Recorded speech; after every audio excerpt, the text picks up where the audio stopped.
様に祝福を平安を愛されたムハンマド様神様よ救いたまえ我々を災いから神様よ救いたまえ預言者様に祝福をilahi salimi rumah minal hafati wa nikmah. Juga akhirnya bingung bagaimana caranya untuk menghadapi laki-laki itu yang bingas banget gitu ya, tapi mohon petunjuk pada Allah si wanita tadi ya. Ketika dia keliling dia banyak tunjuk kepada Allah, banyak Allah minta petunjuk ya, bahwa Allah itu maha tahu, Allah nggak pernah tidur gitu ya. Alhamdulillah si wanita tersebut selamat. Cara orang yang senantiasa menjaga sholatnya, ibadahnya baik, insya Allah dari mana ya, dan sunah-sunahnya.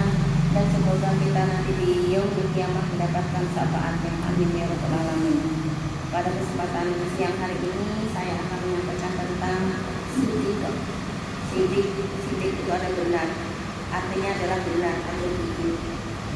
Sidik adalah tidak diucapkannya, tapi untuk penerapannya itu pengorbanan, itu perjuangan.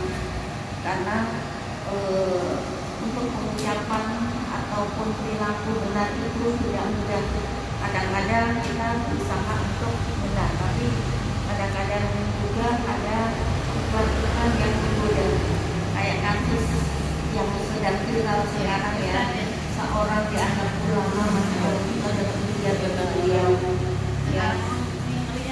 Iya, harus hati. Apapun nggak ada orang sekalipun ya kita berbuat nista atau berbuat tidak baik. Karena kita orang yang beriman yang menjaga sholatnya tadi, kita melakukan perbuatan yang tidak baik, kita merasa bahwa Allah mengawasi kita. Jadi ada yang salah, sholatnya orangnya sholat, iya. Mungkin sholatnya kurang khusus, kurang menjaga sholatnya. Karena jelas-jelas orang yang bisa menjaga sholat 5 waktu itu insya Allah ada dampaknya akan kembalikan kepada perilakunya. Makanya pertama kali yang nanti akan ditanyakan oleh Allah yaitu bagaimana sholatnya. Kalau sholatnya baik, insya Allah semuanya akan baik. Karena kita merasa bahwa Allah itu mengawasi kita, muraqabatullah. Jadi ada salah satu kisah di zaman Rasulullah SAW. Eh, jadi ada wanita cantik di dalam satu daerah, ya. Terus di malam yang sunyi ada orang yang apa ya, kalau zaman sekarang ronda ya istilahnya, ada laki-laki yang keliling ronda, ya, yang keliling kampung tugas gitu ya. Karena di situ ada wanita cantik, dia datanglah ke wanita itu tengah malam. Terus agak lupa saya ceritanya karena baca bukunya udah lama.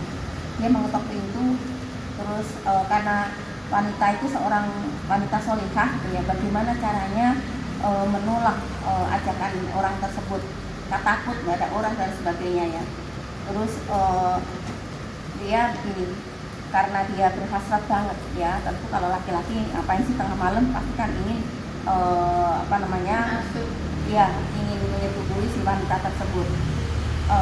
Terus gini, saya mau melakukan apa yang kau mau, tapi dengan syarat kau keliling kampung dulu ya.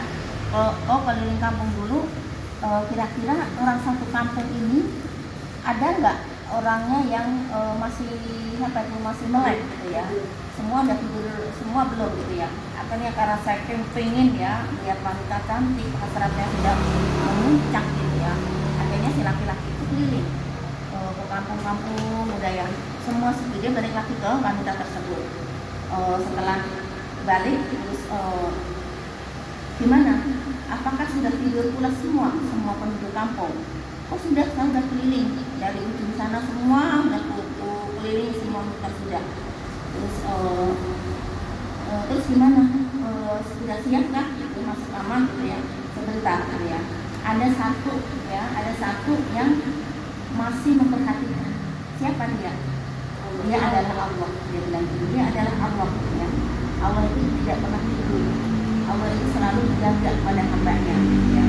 Makanya kata-kata wanita itu membuat dia tertunduk malu ya.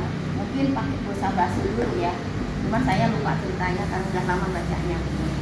Akhirnya si laki-laki itu ya dengan gemetarnya, terus si laki-laki itu justru dia berislam gitu ya.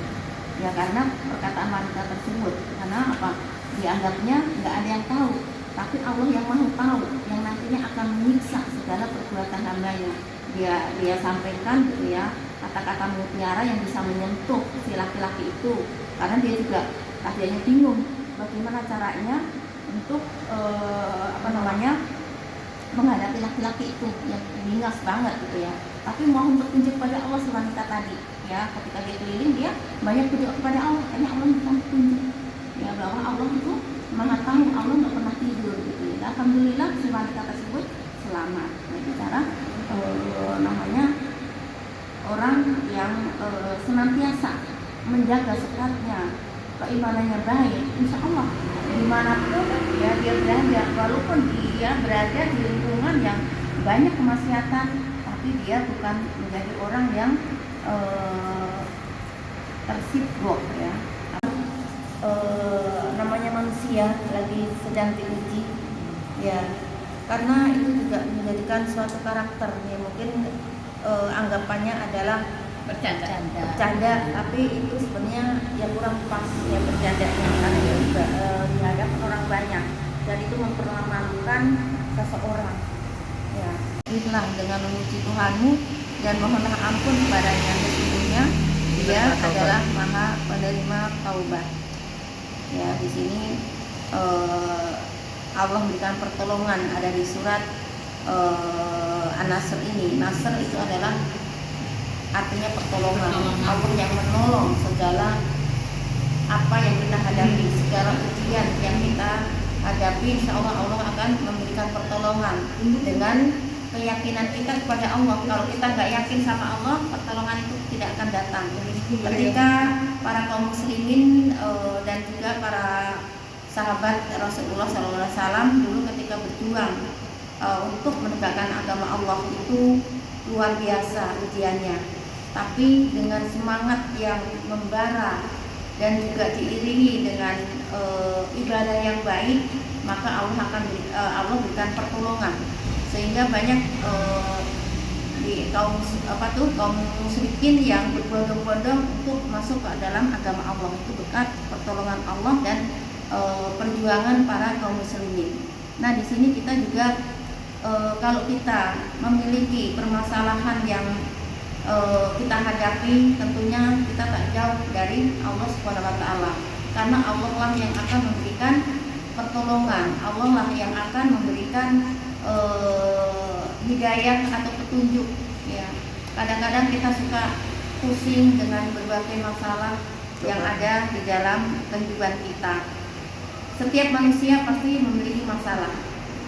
Kalau orang nggak ada masalah berarti dia bukan orang normal. Orang manusia normal itu pasti punya masalah. Ya. Bu Ami nggak punya masalah, banyak masalah saya. Belum masalah tetangga, masalah saudara, gitu ya. Masalah murid-murid salah, murid-murid, gitu ya. Pasti Allah bentukkan dengan masalah-masalah itu. Tapi dengan dibentukkan masalah, kita memiliki Allah. Kita punya Allah.